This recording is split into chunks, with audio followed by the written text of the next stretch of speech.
नमस्कार आणि metro news मध्ये आपलं स्वागत आहे। आजच्या प्रमुख बातम्यांवर एक नजर टाकूया।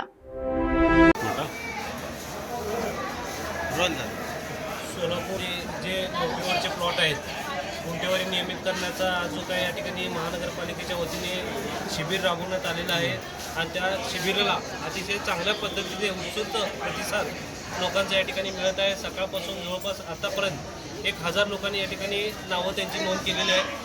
आता ही सगळी यादी तयार करून मुद्रांक शुल्क अधिकारी त्यांची जी काही लोक येणार आहेत या ठिकाणी छाननी करून आपण त्या ठिकाणी नोंदणी करणार आहेत आणि संबंधित जे काही मालक असतील त्या मालकांना या ठिकाणी बोलवून आपण त्यांच्याकडनं काय जर मार्ग निघत असेल तर आपण निश्चित त्यांना लोकांना प्रॉपर्टी कार्ड देण्याच्या हिशोबाने आपण त्यांना लवकरात लवकर या ठिकाणी पाऊल उचलणार आहे आणि लोकांना नियमित प्रॉपर्टी कार्ड आपण करून देण्याच्या दृष्टिकोनातून आज आपण या ठिकाणी शिबिर राबवलेलं आणि या शिबिराला अतिशय चांगल्या पद्धतीने लोकांचा प्रतिसाद लाभलेला आहे। महापालिकेचं ह्याच्यामुळे काय ह्याच्या महानगरपालिकेच्या निश्चित या ठिकाणी उत्पन्नाच्या वाढीच्या दृष्टिकोनातून यातून कमीत कमी नाही म्हणलं तर शहरातील गुंठेवारी जर काही नियमित झाले तर 100 ते 125 कोटी रुपये महानगरपालिकेच्या या ठिकाणी उत्पन्न वाढणार आहे आणि निश्चित मला या ठिकाणी खात्री आहे आम्ही जे काही पाऊल उचललं सोलापूरच्या विकासाच्या दृष्टिकोनातून त्याला निश्चित लोकांचं साथ मिळेल आम्हाला असं वाटतं। ओके।